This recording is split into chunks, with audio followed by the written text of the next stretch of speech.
5 মিনিটে ঢাকা ক্লিয়ার করতে চাওয়া ছাত্রলীগ নেত্রী শায়লা হঠাৎ আত্মহত্যা করলেন। তবে কি আওয়ামী লীগ সরকারের পতন সইতে না পেরে নিজের জীবন শেষ করে দিল ইডেন কলেজ ছাত্রলীগের নেত্রী শায়লা শিকদার। রাজধানী লালবাগে একটি সাবলেট বাসা থেকে শায়লা শিকদার নামে ইডেন কলেজের এক শিক্ষার্থী লাশ উদ্ধার করেছে পুলিশ। তিনি ইডেন কলেজ ছাত্রলীগের নেত্রী ছিলেন। বৃহস্পতিবার 29 আগস্ট সকালে ঢাকা মেডিকেল কলেজ মর্গে তার মরদেহের ময়নাতদন্ত সম্পূর্ণ হয়েছে। বুধবার 28 আগস্ট তিনি আত্মহত্যা করেন বলে জানা যায়।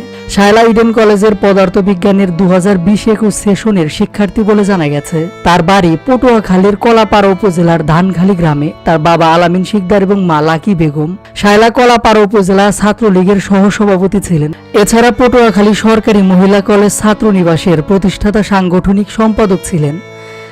এ বিষয়ে লালবাগ থানার উপপরিদর্শক এসআই অঞ্জয় কৃষ্ণ পাল বলেন, লালবাগ রোডের 167/2 নম্বর একটি বাড়ির 6ষ্ঠ তলায় একটি সাবলেট রুমে থাকতেন তিনি। 27 আগস্ট রাত 11টার দিকে বাইরে থেকে তিনি বাসায় যান। এরপর 28 আগস্ট সকাল 10টার দিকে তার বান্ধবী খুশবু আক্তার তার বাসায় গিয়ে দেখেন ফ্যানের হুকের সাথে ওড়না পেঁচিয়ে গলায় ফাঁস লাগিয়ে ঝুলছে শায়লা। পরবর্তীতে তার মাধ্যমে খবর পেয়ে বিকাল 3:45টার দিকে ওই শিক্ষার্থী লাশ উদ্ধার করা হয়। তিনি আরো উল্লেখ করেন, শায়লার গলায় কালো দাগ রয়েছে। প্রাথমিকভাবে ধারণা করা হচ্ছে তিনি আত্মহত্যা করেছেন।